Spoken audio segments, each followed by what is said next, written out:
Thanks for tuning into the Owl's Nest, guys. Baptiste and Brigitte have been a staple for the Summer Showdown since hero pools were suspended for the Overwatch League. What makes them so strong, and will Brigitte's recent nerfs put an end to her high usage? Welcome back to all of our regular viewers, and hello to any newbies that are tuning in here with us. If this is your first time visiting the Owl's Nest, make sure you hit the subscribe button and like that video.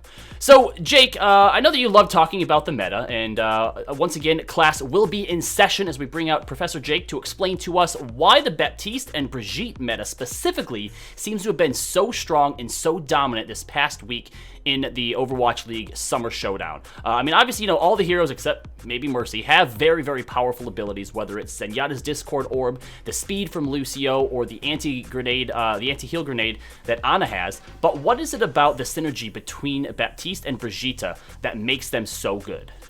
I think the key strength of these heroes, at least in the current patch for the Overwatch League, before those Brig nerfs do come in, is the fact that they're not so dependent on their ultimates. Like, a lot of supports are highly dependent on their ultimates, so that's gonna be like Lucio and Zenyatta, I would say, are the worst defenders of that, where their really strong defensive utility primarily comes from their ultimates, and then they offer more utility and damage in other circumstances. Whereas, for Brig, that is to some extent true, but the power of the armor kits, you just put those armor kits on your DPS and they're going to win the fights on the flank almost assuredly, unless the enemy team also runs a Brig, in which case it's even, but that's what creates this Brig meta. So the ability to just armor your DPS and make them almost unstoppable in those one-on-one fights on the flank gives you a ton of map control, just creates a lot of efficacy on the field, regardless of whether or not Rally is online. And the same is true for Baptiste, right? Even if you have those ultimates, you have a Dragon Blade or a Pulse Bomb, Baptiste has that immortality field always. It's, the Amp Matrix is nice, sure, high utility ultimate, you can use it to heal your team, you can use it to boost their damage, but that's not what makes Bap so great, at least in the current meta. I think it really is that non-ultimate utility on these two healers. Even if they have no ultimates, your damage combo is not assured to succeed. So you had mentioned that the Brigitte nerfs obviously are coming through. We have a nerf to where her armor packs no longer overheal and give you the armor that you talked about, which is great for the flankers. She also got a small buff, 50 health onto her shield, regens a little bit slower, and takes longer to start regenning.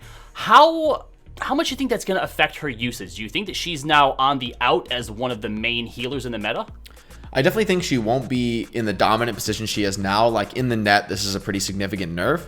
However, she's still a 250 HP support, with 50 of that being armor, and she still has a 250 HP shield and a lot of control and boop utility. So this hero is still very hard to kill individually, but now, at least outside of Rally, she doesn't extend that hard to kill to the rest of her team, right? The armor packs are nice for healing people up, healing those flankers up, but they don't give them that unstoppable power where they're preemptively armored on Tracer. You basically cannot take that fight one-on-one as Tracer. You just need to run. You don't want to. It's so incredibly low chance to succeed that you won't even fight that. So now that at least it's not armor, it means that in the flank, she won't be just dominating the whole map by pressing E. She's going to be still, I think, very effective at protecting her backline at in that no ultimate scenario is going to be a great choice. If there's a Dragon Blade coming in, you'd probably rather have a Brig than anything else if there's no ultimates in play and you're forced to switch. Then I think Brig still has a lot of impact there. The Bash and the Boop, they're still really great against something like a Blade or even a Tracer, just putting pressure on her.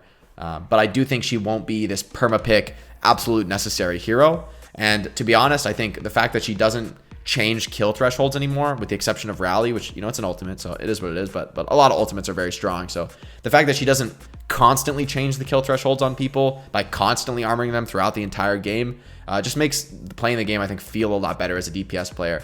As a DPS, you get really used to, like, what does it take to kill a certain target, and when that target is armored, it sort of throws all your calculations out the window. It creates too many scenarios that are unique, depending on, do they have 30 armor, do they have 50 armor, do they have 100 armor, right? Like, those are really different scenarios for a one-on-one fight with DPS.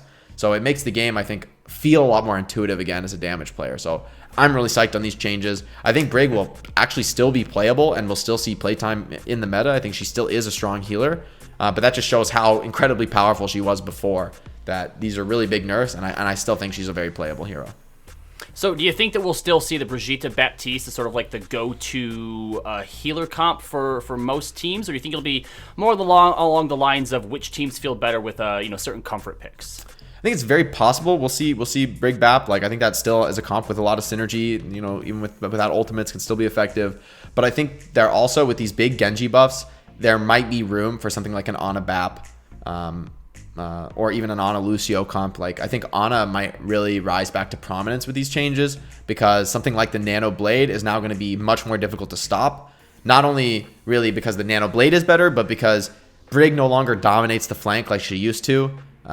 So it's actually worth running a hero like Ana, because Genji's going to get value without the Nano Blade. It's going to be a lot easier. Before, fighting armored targets, very difficult on Genji. You're really reliant on quickly bursting somebody down so that you can get that dash reset. And Brig could oftentimes throw a wrench in that plan. But if Brig isn't going to be played so much, or at least she won't be armoring up those squishy targets, then the possibility for Genji to find those dash resets is going to be just a lot easier and more consistent for him. So not only is the Blade going to be stronger, but Genji's going to be stronger without an ultimate at all. So I think I actually think Ana is probably the biggest winner per se from this patch. All right, well, either way, it does seem like Brigitte's probably going to be all right. So all your Brigitte mains out there, you can stop crying. You'll be just fine. It's going to be it for our video today, guys. Make sure you check out the other content that we have here on the channel. This weekend, we talked about the best DPS players from the Summer Showdown and took a look at how the San Francisco Shock dominated the Philadelphia Fusion. Otherwise, head on over and visit CheckpointXP.com for a wealth of other content, video and otherwise. And make sure that you're following Jake over on social media. That is Jake OW on Twitter and YouTube, and Jake_OW on Twitch. You can also find CheckpointXP at CheckpointXP on Twitch and Facebook. Remember, guys, to stay on that payload.